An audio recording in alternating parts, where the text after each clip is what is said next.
This episode is brought to you by Marvel Studios Echo. All episodes streaming January 9th, only on Hulu and Disney+. Rated TV MALV. Viewer discretion advised. Maya Lopez has betrayed her mentor, the notorious Kingpin. Now on the run, she returns to her hometown to prepare for the biggest fight of her life. Don't miss Marvel Studios' hardest-hitting series yet. An epic 5-episode event. Marvel Studios Echo. All episodes streaming January 9th, only on Hulu and Disney+.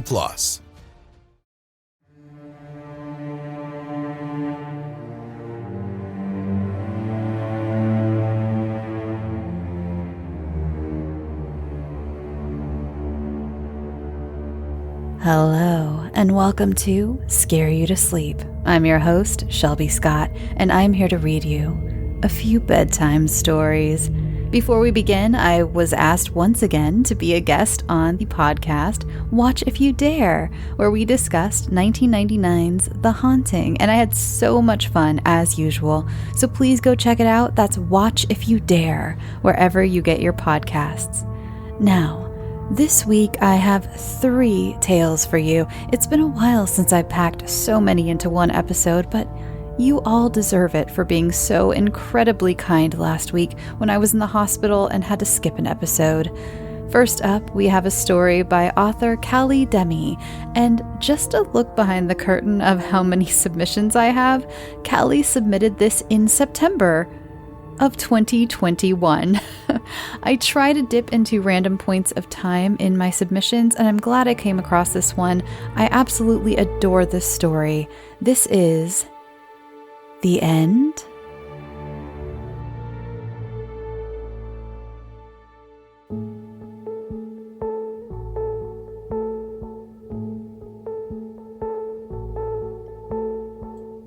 Have you ever heard the 2-sentence horror story? The last man on Earth sat alone in his room. He heard a knock at the door. Often I find my mind drifting to those 2 lines. So many questions on how he became the last man, why him, and who or what was knocking at his door. I'd ponder the latter question the most. What could possibly be knocking? Was it some horrible monstrosity mocking its last victim with the glimmer of hope that he was not alone? Or was it some amazing miracle sent to save him from his solo purgatory? Then my mind would turn to Schrodinger's cat and be sent tumbling down another endless train of thought with no sure ending. We would never know what was behind that door, if it was good or evil, damning or saving. Lately, I've been left to think a lot, and the deeper I go into my mind, the more I think I've gone insane. I always find myself back at the beginning, those last few moments before I found myself trapped inside Schrodinger's box. Was I alive? Or was I dead? And was there anyone left to find out? It was like any other day. That's what is so frustrating about it all. Nothing could have prepared me for this, or even hint at the hell I'd be plunged into. My boyfriend and I had just moved here about a year prior. We left familiarity behind to start our own adventure, and I'd like to say we were doing pretty damn good. We worked together at a manufacturing plant. We recently got a new car and extended the lease on our apartment for another year. We were happy. And that's what pisses me off the most. We were happy. Things were good, and we kept to ourselves, and there were no toes we could have stepped on or primal deity we could have offended. It was a Friday. That much I can remember. We were going to get takeout after work, like we always did on Fridays. We were getting ready for work, me having just finished showering and him washing some leftover dishes from the night before. We bantered and teased, just like we always did. God, I wish I could remember what we spoke about. Rain has to go out. Since I did the dishes, you have to take her. My boyfriend calls from the kitchen. I look down at Rain. The tiny, purebred Shiba Inu who looked right back up at me, her head cocked to one side after hearing her name and the word out. I couldn't help but smile and ask, "Outside? You want to go outside?" At that, she was off like a rocket, running from room to room, playfully stomping every now and again to see if I was ready. Everything in that moment was so perfect. So happy. I would give anything to go back.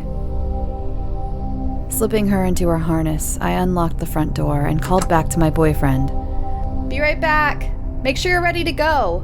I love you." I could hear him say it back from the other room. And with that, we went. I wish I had said more to him. Told him he was the love of my life and that I was so happy to have met him. I think about that the most. What I wish I would have told him before closing that door. I think that is when it happened. When that latch clicked, it separated me from my perfect life. Rain and I headed down the stairs and out the front door. The day was pretty nice for mid-August, and a cool breeze swept my hair back from my face. I admired the brilliant blue sky, while Rain admired a nearby fire hydrant. She tinkled here and there, trotting along the sidewalk with her head lowered, sniffing out the scents of past dogs and other urban creatures. Everything was like it always was when I took her out. There was no sign of anything being wrong. It was when we rounded a corner that I felt an unsettling chill racing up my spine. Our neighborhood, while mostly quiet, still had people out, especially on nice days like this. But there was an absence of people and the sounds they produce. I couldn't hear cars racing somewhere off in the distance, revving their engines just because they could. There weren't other people walking their dogs or trimming their yards. There was nothing. I turned around quickly, wanting to be back inside for a reason I couldn't quite place. I froze. There at the other end of the street, way off in the distance, was a person. They were dressed in all black, a hoodie pulled up over their head. Their back was to me, but I couldn't help but feel that they were getting closer. I started walking quickly, half yanking Rain along as I tried to reach my apartment building before the person reached me. It seemed like every step I took, they took too. Their legs never moved or bent, they just shifted. They were advancing on me, and fast. I scooped down and picked up Rain in my arms. She spread all her limbs out, spread eagle, which normally I would find comical. This time, though, I was anxious and just wanted to get inside. In my rush to pick her up, Rain's outstretched paw scratched my right cheek just below my eye. I winced, feeling my eye tearing up a bit from the cut so close to it. I tried to blink away the tears, all while jogging to my building. Through the watery haze, I could see the person, no, the thing, was speeding up too. Now I could see them better. They were tall and incredibly thin. Their legs seemed more like pants than anything, the cloth flapping madly in the wind. It still had its back to me, and I noticed the reason I didn't see it move was that it shifted every time I blinked. With every attempt to clear my eyes, the thing advanced further along. My heart was pounding in my chest, struggling to hold the dog and also keep my eyes open. We were 2 buildings away. At that point, I was running, no longer able to contain my panic. Poor Rain was bouncing in my arms, her little heartbeat pounding against her chest. She saw it too, and I could feel her tense. When she saw it, Her big brown eyes locked onto it, and it stopped moving. I think if she hadn't seen it, we might not still be here. Her beautiful, God-saving eyes stayed wide and alert, not blinking as I raced to the stoop. The thing was right in front of the building next door, its back still to us.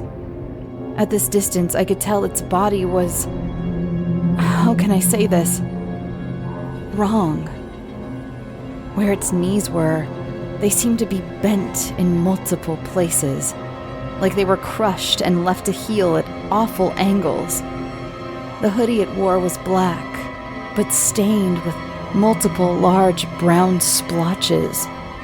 Even with its hood up, it seemed like the neck was far too long for any normal person. The hood was stretched tight against its skull, just barely staying up.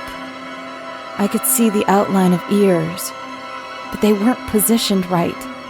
One seemed far too high up, almost near the top of its head. The other too far down along the neck. It seemed almost its head was sideways, stuck forever in a tilted position of curiosity. I kept my eyes locked on it, fumbling with the knob for the front door. Rain squirmed in my arms, but kept her gaze focused on the strange thing. Finally, I burst the door open and practically sprinted up the stairs, slamming the door hard and fast. I booked it to the staircase leading up. I feel like I flew up those stairs, taking multiple steps at a time in an attempt to get to safety. If I could just get into my apartment, there was a lock. There was my boyfriend. There was sanctuary. It was one of the last few steps that I lost my footing. My toe clipped a step and I was sent flying forward. Rain flew from my arms and slid across the wooden floor, her nails scraping hard to slow herself. She stopped sliding and looked back at me. Or more, looked behind me. I could see the hair on her back stand up, her voice going deep and primal as she formed a growl. My breath caught in my throat, choking on my saliva and need for air. With my heart pounding in my head, I looked back. Standing not even a foot away from me was the thing. What hit me first was the smell. The smell of must and mold, rot and decay. The smell of death. The next thing I noticed was how fucking tall it was. Its head nearly touched the ceiling.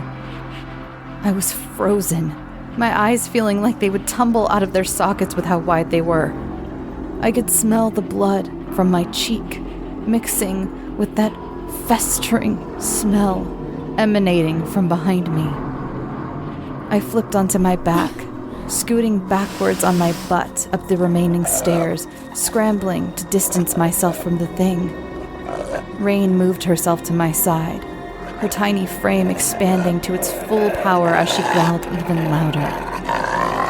My sweet, innocent girl, who rarely ever barked and normally approached people on the street happily, was out for blood.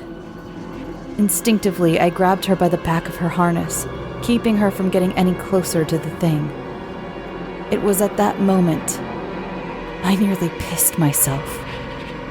I could see that, very slowly, it was turning around.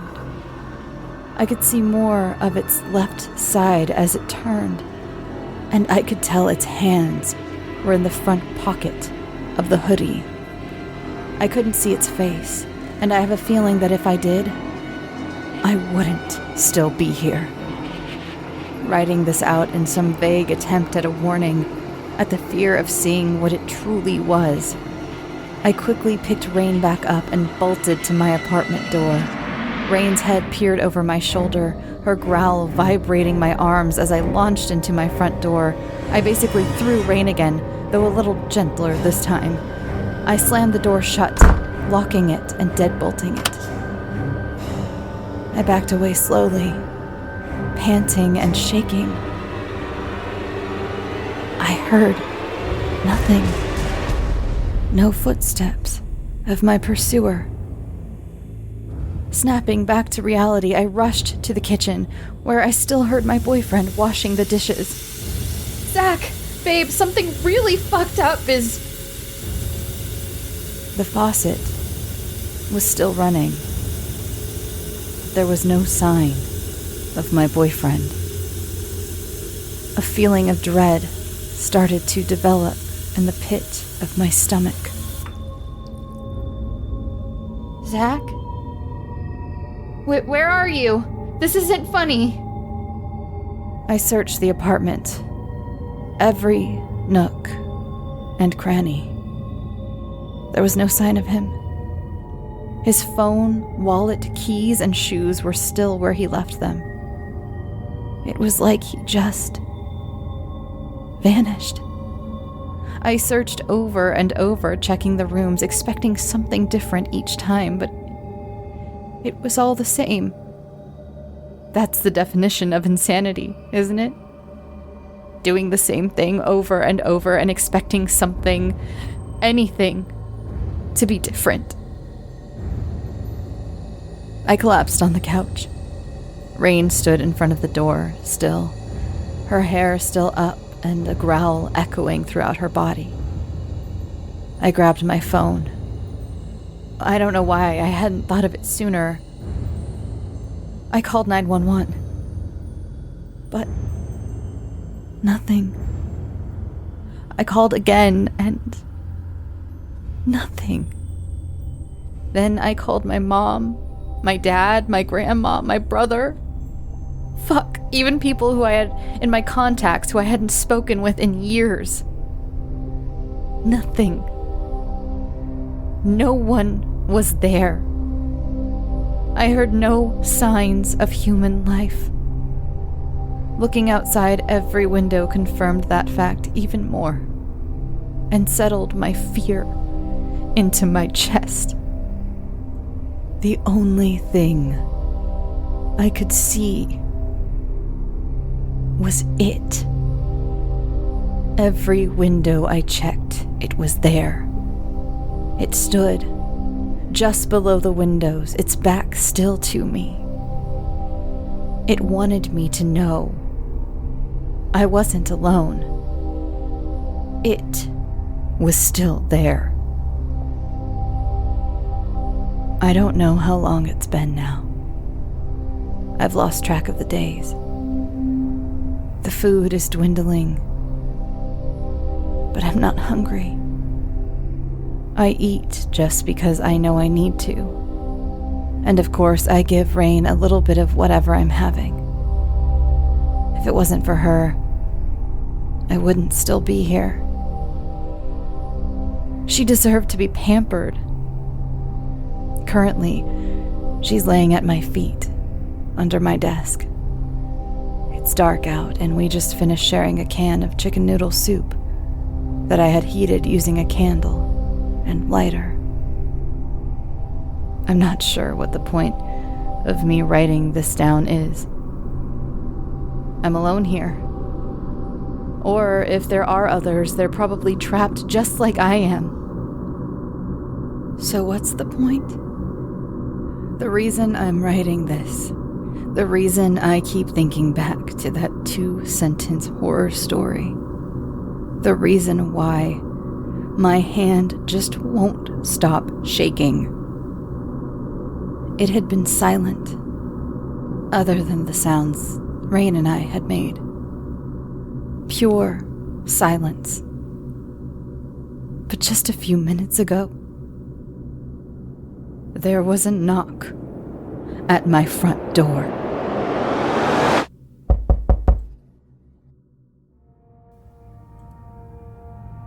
Next up is a little bite-sized story from author J. Melody. This was sent back in March of 2022. Are you sensing a theme of this episode? Jay has for us, his face was abnormal.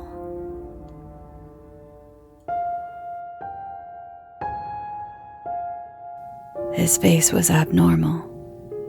Crooked isn't quite the right word to describe the sinister smile he wore as I rolled over in our moonlit room.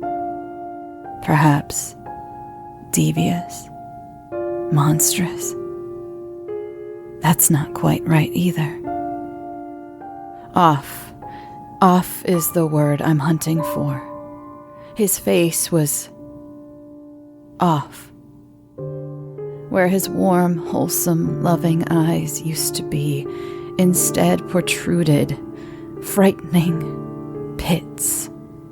His pupils were beyond dilated, as if ink had fallen into the whites of his eyes and was seeping through each microscopic vein. Every ounce of human was drowning in the blackness.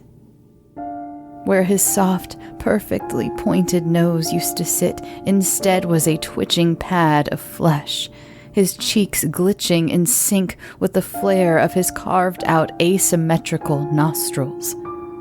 A string of code that was mistyped, twitching and glitching.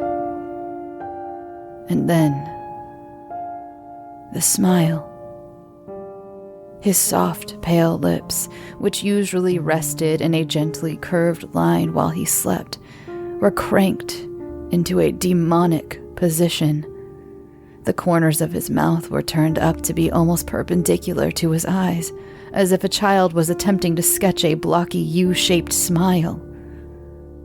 Prior to this moment, I was in a deep sleep. The kind that was suspiciously restful. I hadn't slept that hard in years, but something about the contortion of my body against the mattress, matched with the ambient light of the moon, transported me into a powerful slumber. I couldn't say what woke me, only that my eyes fluttered open and my vision focused on the curved tree branch that hung outside our window. My back was turned to my husband, as it usually is when we sleep. My eyes remained on the branch for a few heavy moments as I processed my transition from asleep to awake. I slowly swept my gaze to my phone and removed my arm from its warm solace under the covers. The cold of the room hit my skin, and goosebumps rose instantaneously. I tapped the screen to check the time. 2:54 a.m. I flipped on my back and looked up at the white ceiling, contemplating whether or not to get a glass of water now that I was awake. The shadow of the tree branch danced at a surprisingly rapid pace, and I stared at it, imagining what in the windless night had caused it to move so fervently. Instead, I decided to roll over towards my husband, something I never found myself doing in the middle of the night. He insisted early on in our relationship, when we first started spending heated nights intertwined in each other's beds, that we didn't sleep facing each other. He had a livid disdain for hot breath in his face, outside of passionate moments, and I obliged entirely. Small suggestions like that have no place taking up worry in the mind of young lovers. I never thought twice of the request, and for years happily slept on my back, or facing away from the man I'd chosen forever for. My body rolled first, my face remaining fixated on the dancing branch. My head felt heavy as it followed the momentum of my body, my long curly hair sliding against my chilly shoulders. My eyes scanned the lumpy covers before navigating their way up to my husband's face. I had spent no more than a few moments processing his inhuman expression when his face stopped twitching. Out of the corner of my eye, I could see the shadow of the dancing branch freeze at the exact moment my husband's face did. as if they were inexplicably intertwined.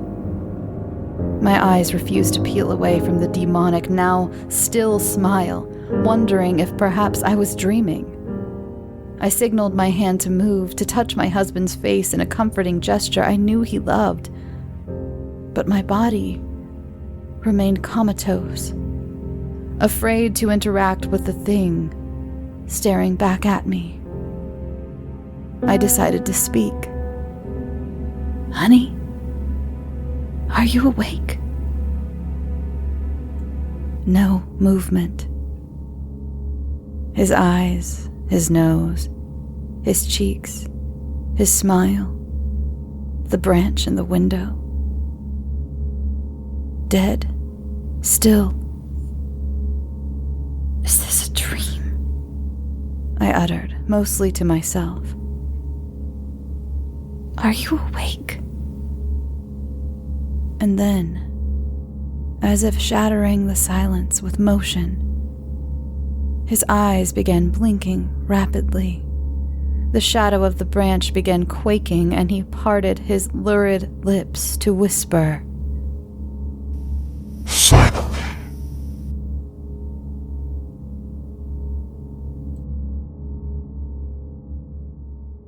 Hey there, it's the new year. You've got mood boards and resolutions, and work is back in full swing, and you don't need any extra stress in your life. And Factor's ready-to-eat meal delivery takes the stress out of meal planning and sets you up for success in the new year. Skip the grocery stores, prep work, and cooking fatigue. Instead, get chef-crafted, dietitian-approved meals delivered right to your door, with over 35 meals to choose from per week, including options like keto, calorie smart, vegan plus veggie, and more. Plus over 55 weekly add-ons. You'll have a ton of nutritious and flavorful options to kickstart your resolutions. Forget frantic lunch preps and rush dinners. Factor's 2-minute meals are your secret weapon in the new year. Fuel up fast with restaurant-quality meals, all delivered right to your door. Factor now offers loads of snack options like breakfast, smoothies, juices, snacks, and more to keep me going no matter what's on the schedule. Skip the overpriced takeout trap.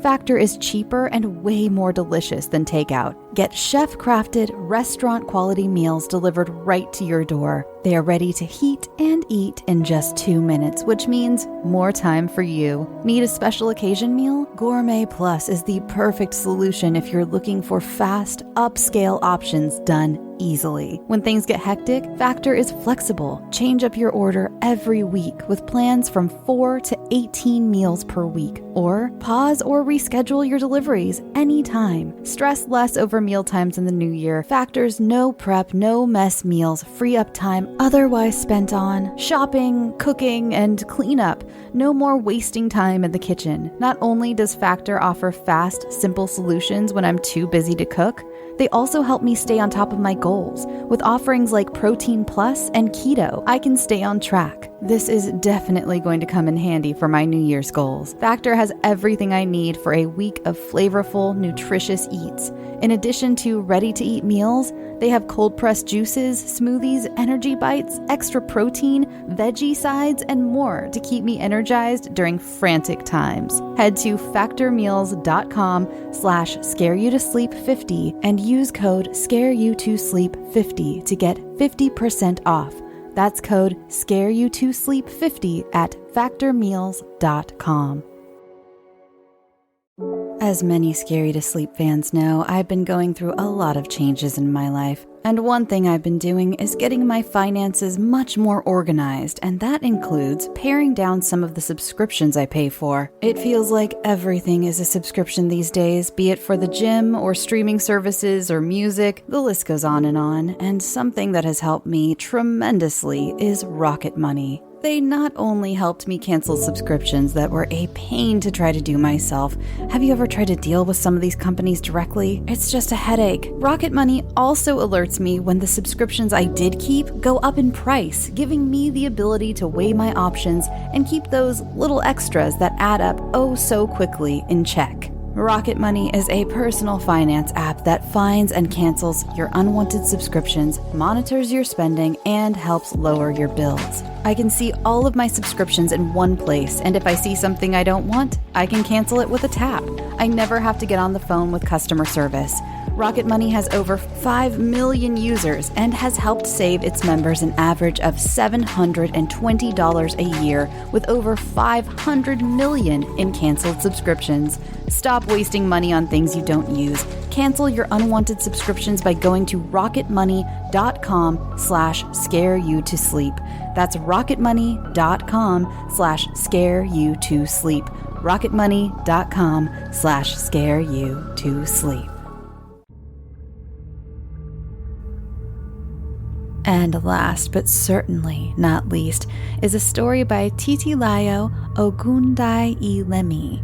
I really hope I pronounced that correctly. I practiced a bunch and I looked up pronunciations online, and you did send me the pronunciation for your first name, so I really appreciate that, but I really hope I got that last name right.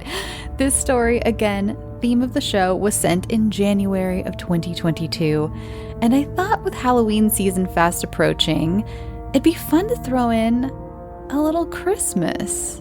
Why not, right? A little Nightmare Before Christmas kind of vibe, you know? This is Klaus.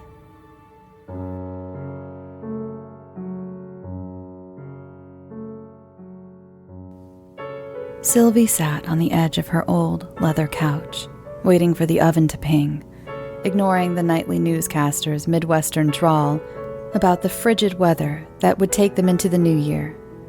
Inside the oven in her cramped kitchen were her famous snickerdoodles.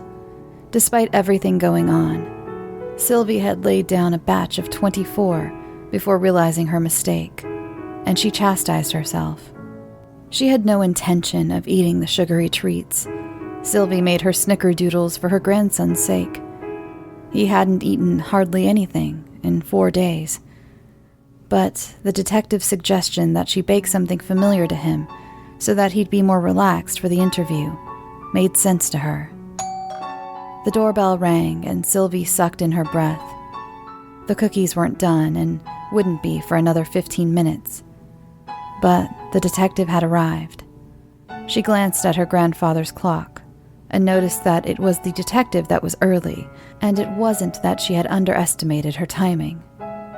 Sylvie rose from the couch, tucked a few loose strands of her hair behind her ear, and went to open the door. The detective smiled at her, but Sylvie didn't return it. This woman was not the face she expected to see, as it was a man's voice on the line who told her to expect a visit from the sheriff's department. Sylvie looked the woman up and down. She was shorter than Sylvie, though really nearly everyone was shorter than her, as she was almost 6 foot tall, her greatest insecurity, and petite with short, curly black hair. She wore loose-fitting brown slacks, and her black shoes were unnaturally shiny, as if she hadn't just walked up the salt-laden, snow-slushed walkway. The detective wore a cheaply made, thick, puffy jacket to brave the cold. Sylvie extended her hand. A handshake was more appropriate than a smile. To smile would have been an insult. "Detective Bradshaw?" Sylvie asked flatly. "No." The detective took hold of Sylvie's hand and shook it once. "I'm Detective Newton. You are Sylvie Middleton, correct?" The handshake had been firm. "You're early, Detective Newton." The detective's smile finally faltered. "The sheriff told me the time was 1:30. Sylvie moved aside and gestured for the detective to come in. "Take those shoes off. I won't make too much fuss. Don't mind the smell. I got cookies in the oven." "Uh-huh," was Detective Newton's reply, as she easily slid her black shoes off. She looked around the dimly lit foyer. There were a few cobwebs in the corners and some dust on the furniture, but otherwise, it looked like a comfortable home. "How is everything? How are you doing?" "I'd be much better if my daughter wasn't missing," Sylvie said, curt. Detective Newton's eyebrows nodded, but instead she said, "Where will we be conducting the interview?" "The kitchen, at the dining table. I gotta keep an eye on the cookies, and I know you've got questions to ask me first," Sylvie said as she started on her way to the kitchen. She stopped briefly to turn the old television off and turned to Detective Newton once more. "Is the tape recorder at the ready this time? I don't want to go through this again, and I still don't know why our written statements weren't enough." Detective Newton pulled a small tape recorder from her pants pocket. "Apologies, Miss Middleton." "Mrs. Middleton, please. Might be a widow, but as far as I'm concerned, I'm still a wife," Sylvie said without turning around. Detective Newton drew in her breath. Sylvie Middleton seemed like she possessed a tongue that could slash like a whip, and it seemed she was getting dangerously close to hearing it go. The sheriff and the senior detective Bradshaw had given her this case. Her first one. Bradshaw told her it was an average case of an overworked, underpaid single mother running off in the middle of the night. Bradshaw was certain that the woman would reappear, but felt he had to humor Sylvie Middleton because her grandson was hysterical about the events that transpired. Detective Newton was proud to take on the case, and had a feeling it wasn't as open and shut as Bradshaw believed. The kitchen was the brightest part of the house. The wallpaper was a sallow yellow, the countertops a worn lemon color, and the tile that lined the floor was white. Detective Newton had to blink to keep her eyes from the burning. She sniffed once and her stomach rumbled audibly. "Hungry?" Sylvie said as she scooted one of the wooden chairs from underneath the table. "No," Detective Newton lied. "All right, pull out the tape recorder and start with the questions." She placed the tape recorder gently on the table and pressed the record button. "Where were you on the night of December 25th, 1979, between the hours of 1 and 4 a.m.? "I was tucked nice and tight upstairs in my bed. Want to know what I was dreaming about?" That won't be necessary, Mrs. Middleton," Detective Newton said evenly. "At approximately what time were you awoken by your grandson, banging and screaming outside of your front door?" "Around 3:45 in the morning." Sylvie paused, and the detective saw something flash in her eyes. "I'll never forget it. It was blood-curdling. Aaron was screaming his head off. He woke up the whole damn cul-de-sac." "When you opened your door and saw your grandson, what was the state of his appearance?" "Pajamas and tennis shoes." "Did you notice anything else?" Sylvie shifted uncomfortably. "He had 4 wet drops of blood on the front of his shirt. By the time I took his shirt off of him, it had dried, but the gashes... I still have the shirt if you need it as evidence." "And what did your grandson tell you?" "He kept saying that Santa Claus had taken his mother. He screamed it over and over." Detective Newton stopped the tape recorder at the same time the oven dinged. Sylvie, who hadn't broken eye contact, suddenly looked away. "Oh, the cookies." She slowly got up, put on a tattered oven mitt, and opened the oven, unleashing a welcome blast of hot air into the room. "They've got to cool some before I grab Aaron. If they are too hot, he won't eat them, and he has to wait for them to cool. He might become impatient and go all mute on us again." Detective Newton watched Sylvie place the aluminum pan on the counter. The smell of the cookies again made her stomach growl. Sylvie looked back at her with an apologetic expression on her face for the first time. I'm not going to eat any of these cookies, and Aaron may only eat one. Help yourself." "I can't." Detective Newton looked away. It's against protocol. What's that matter? This case is a joke, isn't it? Pardon? You're the first lady detective I've ever met. Those men at the sheriff's office sent you here because they are convinced my Susanna voluntarily left her life behind. On Christmas morning of all damn days. Sylvie said, voice wavering. They gave you this case because they have no respect for any of it. They think this is all a waste of time. So, they sent you here. Detective Newton only smiled. I'm sorry you feel that way, but I'd prefer if you didn't assume, Mrs. Middleton. Your daughter's disappearance is serious. I noticed a few missing person signs on the lampposts on the drive here. Sylvie's eyes watered. Yes. I put them up as soon as the libraries were open for printing. Detective Newton's expression became serious. My goal is for them to be taken down as quickly as they were put up. I'll find your daughter. Sylvie's chin quivered, and she quickly tucked another loose strand of her hair behind her ear. Thank you. Please, Detective Newton started, but Sylvie rambled onwards. No, really, thank you. You have no idea how much I needed to hear that. It's been unbearable these last few days. Susanna and I talk on the phone every evening, and it's been so hard not to hear the sound of her voice.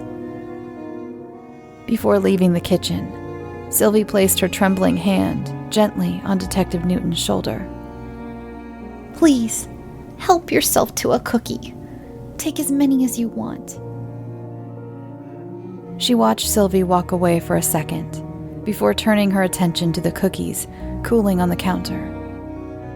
The stairs creaked under Sylvie's weight as she trudged, but when the noise stopped, Detective Newton reached for one of the cookies and took a bite. They were the best snickerdoodle cookies she had ever eaten. The perfect balance of cinnamon and sugar, and the perfect texture with crunchy edges and a moist center. She grabbed another, then another before she finally stopped herself.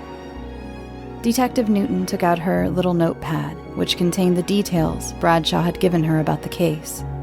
Susanna Mott was 27 years old at the time of her disappearance. She was a single mother, providing for her 7-year-old son, Aaron Mott, with her meager grocery clerk salary. According to Sylvie, Susanna called her around 5:30 p.m. on Christmas Eve, and Susanna seemed content.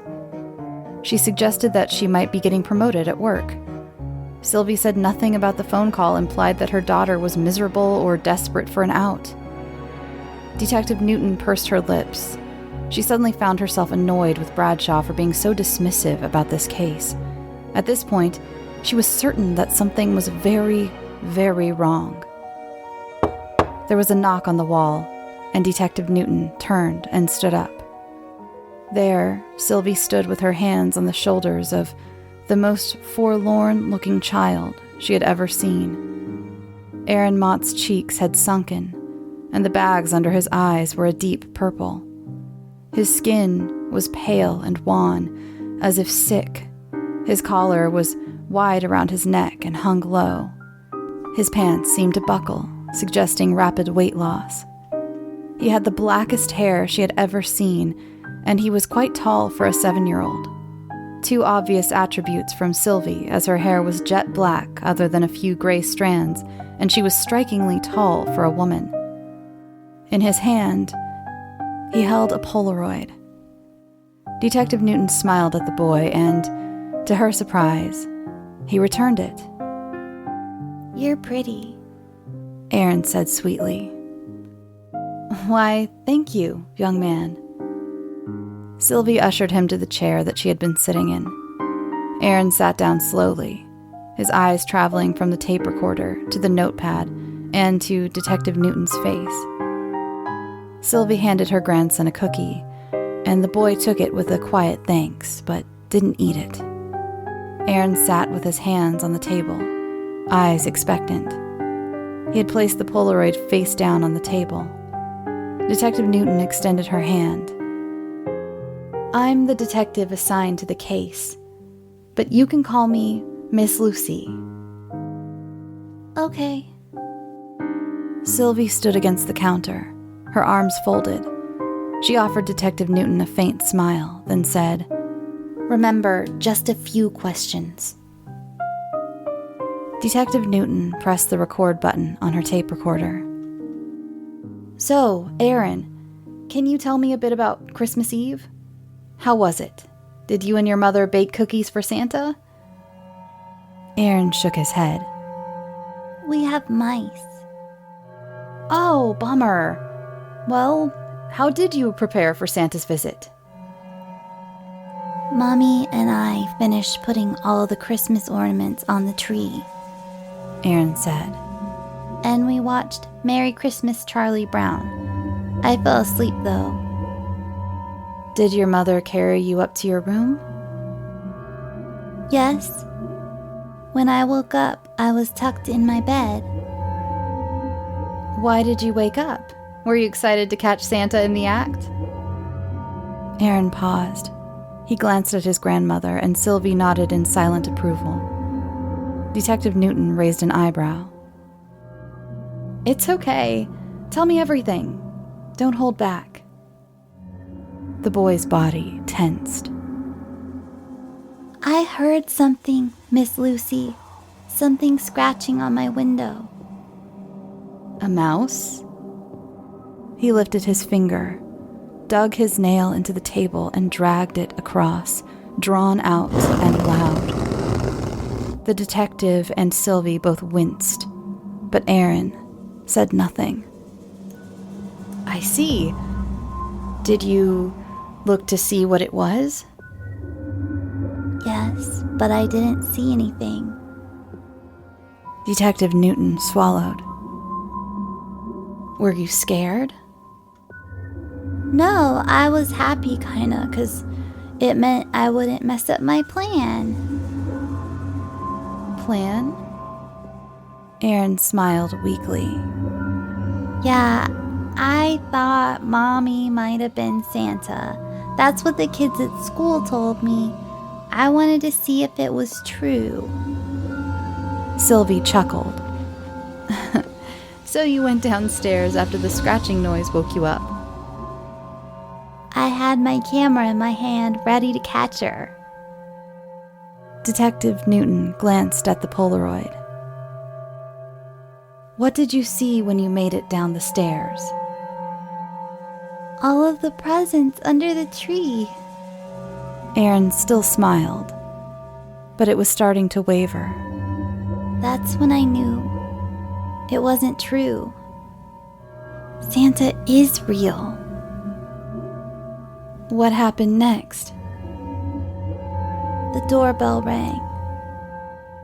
Detective Newton leaned forward. "How many times did it ring?" Twice. "What did you do after the second ring?" Aaron looked away. His smile finally faltered and his body tensed again. When he looked back at the detective, his eyes were watery. Something I shouldn't have done. I thought maybe Santa had forgotten to give me a present, so I put my camera on one of the stairs and I timed it. I wanted to capture Santa on camera, so I opened the door. Detective Newton stopped the tape recorder. Tears started cascading down Aaron's cheeks, and Sylvie had come to his side, crouched. She rubbed his narrow shoulders, and the boy heaved. Detective Newton stuffed her notepad and tape recorder in her jacket pocket and rose from her chair. "Aaron, you've been so brave throughout this entire ordeal, but I think that's enough for now," Detective Newton said softly, sweetly. Sylvie looked up, mouthed, "Thank you," and wrapped her arm around her grandson. "I'm going to find your mother, Aaron. She'll be back home soon." To her surprise, Aaron violently shook his head. Mommy is gone. Klaus took her and flew away. What do you mean he flew away? Detective Newton asked, despite herself. Miss Lucy, when I opened the door, there was a really tall man standing there. He was wearing a long black coat. Aaron heaved. He said he was Santa's brother Klaus, and that it was his job to give gifts to mommies and daddies. He said if he could come in, and I said yes. My camera went off then, and the light caused me to see that he was some kind of monster. Aaron, Sylvie said gently, but Aaron ignored her and said, He had glowing red eyes and sharp teeth. I screamed and Mommy came running downstairs. Miss Lucy, the monster moved so quickly he pushed me and everything went black. When I woke up, Klaus had Mommy in his arms and he was walking out of the door. He flew, Miss Lucy. Detective Newton quickly crouched down and looked Aaron in his overflowing, miserable eyes, silencing him. Aaron, it's okay. We're done for the day. You don't need to tell me any more. I believe it. I believe you. At that, the boy nodded but began to sob harder. Sylvie took hold of him and walked out of the kitchen, asking that Detective Newton not leave before she returned. Detective Newton watched as Sylvie led her grandson back upstairs, and eventually, his wailing sounded distorted and indistinguishable. She glanced at the uneaten cookie on the napkin, and a deep feeling of despair took root in her stomach. No one at the house had eaten hardly anything in days, and she felt miserable that she helped herself to the cookies after all. Besides Aaron's uneaten cookie was the Polaroid. She glanced backward, noting that she was still alone in the kitchen, and grabbed it to take a look. Detective Newton gasped and clasped her hand over her mouth. In the foreground of the picture, she could see a blurry Aaron wearing what looked like a matching set of Hardy Boy pajamas, with his back turned to the camera. Facing the camera, standing at the door, was a thin, tall man wearing a black cloak. His skin was whiter than whiteout, and his eyes were shiny and red. The man had a single gnarled hand outstretched towards Aaron, and there was a glimpse of his mouth, and she could see that his mouth was full of yellow, sharp teeth. And like she had been moments earlier, hungrily eyeing the snickerdoodles like a starving hyena, Detective Newton could see the glint in the man's eye conveyed a ravenous hunger. A hunger for something unnatural. Do you have everything? Sylvie said flatly, and Detective Newton let out a small scream. Is it enough now? Detective Newton whipped around, hiding the small Polaroid behind her back. Sylvie's mouth was a firm line, but her cheeks were wet. She held a small plastic bag in her hand. Detective Newton cleared her voice and said, Yes, and once again, I'm sorry for everything that's happened. This is a horrible crime. Yeah. Sylvie wiped her cheek. Thank you anyway.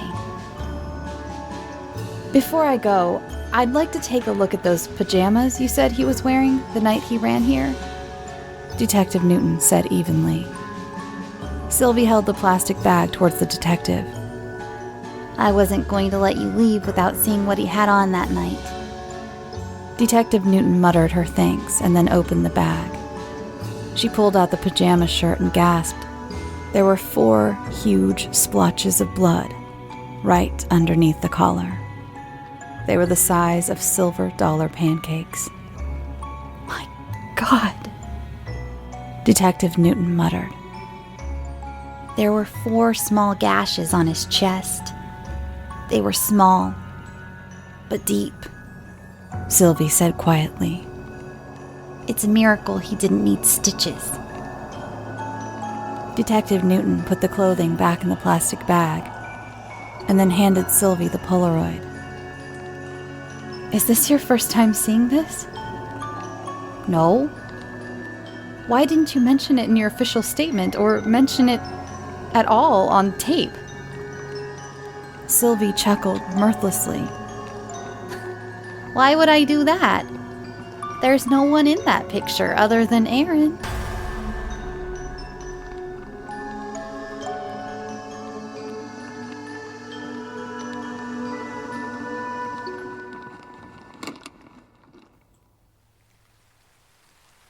Thank you so much for listening, and thank you so much once again to my authors, Cali Demey, J Melody, and Titilayo Ogunduyilemi. Again, I really hope I got that right. Thank you so much for sending these in, and my apologies for it taking so long for them to get on the show.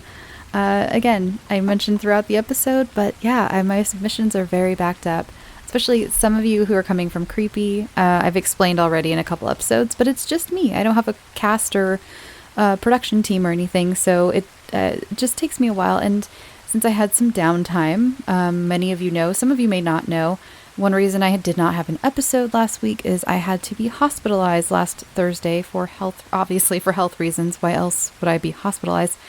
Not going to really super go into it, but I have been on the mend for the last week, and so this ramble is not going to be too long. Oh, let me just get all the good points out. Patreon, if you would like ad-free episodes, they're available for as little as $1 a month on Patreon. $3 and up gets you bonus episodes. There is a new bonus episode where I did a ramble to try to make up to my patrons for not having an episode last week, where I explain, I go into stuff a little more.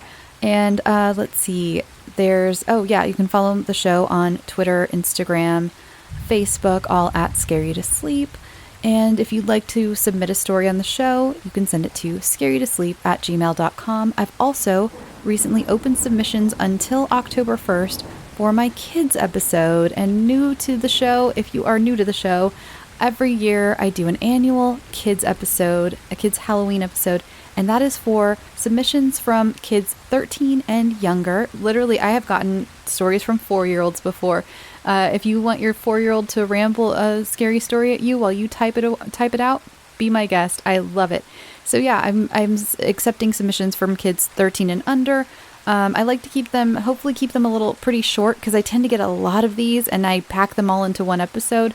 So try to keep them a little short, on the shorter side if you can.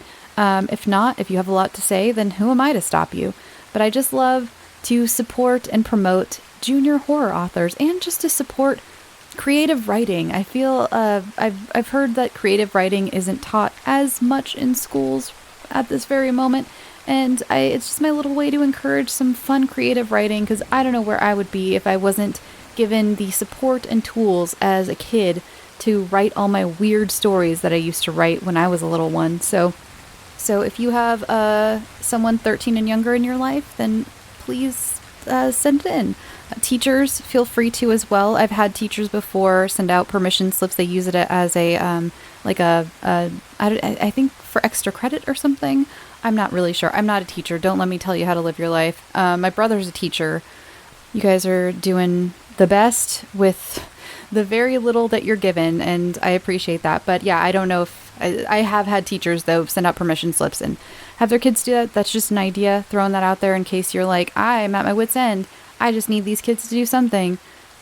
Scary story. Why not? But again, I get a lot of submissions every year, so I don't even know what I'm saying anymore. I do sometimes. Okay, we're getting into the rambles now. If you would like to turn off the episode if you're not into rambles, but I do want to explain the Teen Spirit episodes. So I used to also do, along with the kids submissions episode, I did one called Teen Spirit, and it was for 14 to 17-year-olds. And unfortunately, I am so sorry, but I've had issues with several of those episodes with plagiarism. Unfortunately, there's no other way to say it other than plagiarism. I'm not trying to paint teens with a wide brush, but I have had, and the problem with that is I am not as up on my current creepypastas, and so what has happened a couple times is I will upload the episode and then get emails from listeners and also friends. I've had a few friends who have pointed this out too to me, and they've noticed that certain stories are completely plagiarized from, other stories that are on like the No Sleep subreddit or on a creepypasta, things like that. And so I have been hesitant to do another Teen Spirit episode, but if there's a lot of interest, email me, DM me, tweet at me, whatever you'd like, then I will definitely bring it back. But it was kind of one of those where I never got as many submissions for it anyway as I did for the kids. And then I was having these plagiarism issues.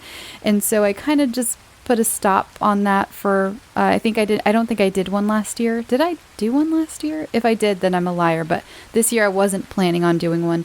But if there is a huge interest, let me know. And I'm happy to put something together. But I'm also putting it out there that I have eyes and ears around me, and don't plagiarize. It's not fun to plagiarize. That's no fun. It's more fun to have your own work read, sound effects and stuff like that.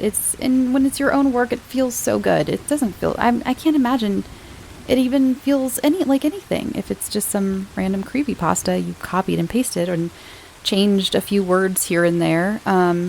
There's no fun in that.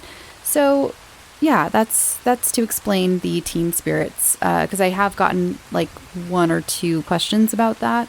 But again, if I get a lot of interest, I will bring it back this year. Okay, before I go, I once again just wanted to say thank you so much to the outpouring of love and support I got last week. I did not expect that. I really just wanted to stay honest and be like, hey, this is why there's no episode.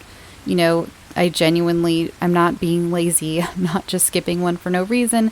There's a legitimate reason. So that's why I posted that to social media. And I really did not expect the response. It was beautiful. It made me feel so good and feel less alone and scared, because I was very scared. And thank you so much. And speaking of, so Historic Hangouts, if you're a fan of Historic Hangouts, it's on hiatus right now. My co-host is I don't know if I can really say exactly, but it's not like he's in the fucking military. He's not like this isn't CIA stuff. He's in Europe. He's in Switzerland for work. And this trip of his was supposed to last like a few days, but like things frequently go in the, I can say what industry, I can't say what project, but in the video game industry, this project took a lot longer than expected. So I apologize. I wanted to get that out on this show because I know I have a lot of crossover. If you listen to Historic Hangouts, that is why an episode has not been out. It's been quite the month. Like him getting extended for a very long time. He's been there for a very long time in Switzerland, me going through all this stuff, all my health stuff.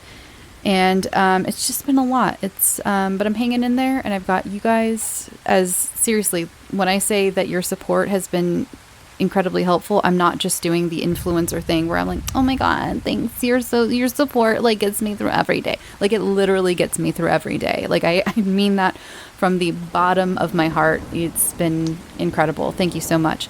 And all right, I'm gonna go. And what have I baked? I've been kind of indisposed, so I haven't baked much. Oh, no, that's a lie. I just last night, or the night before, I don't remember. My days are getting mixed up. I made a gooey butter cake. Midwestern people, I learned that from you on TikTok. I had never heard of them before. I made a half batch, so I think that the topping didn't turn out quite exactly right. It's still delicious, but it's just like so sweet. Like it's a little too sweet for me, the topping. But again, I made a half batch, so maybe I put too much powdered sugar. I thought I did the calculations correctly, but I'm also on painkillers, so who knows? Who knows how my math is right now?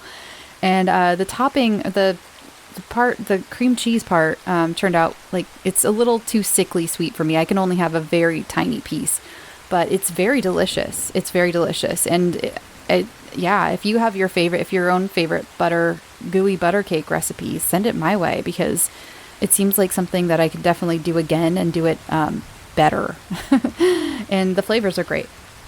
All right, I'm going to go, but that's what I baked this week. I can send you the recipe if you'd like. I basically found out about this creation on TikTok and then typed it into Google and picked like the first one that came up.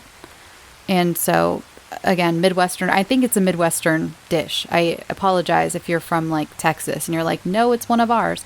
I just know it's not something I've heard of really in California. So, but if you guys have your own family recipe, send it over or post it for the people to see in the socials and junk. Okay, I'm gonna go. I love you.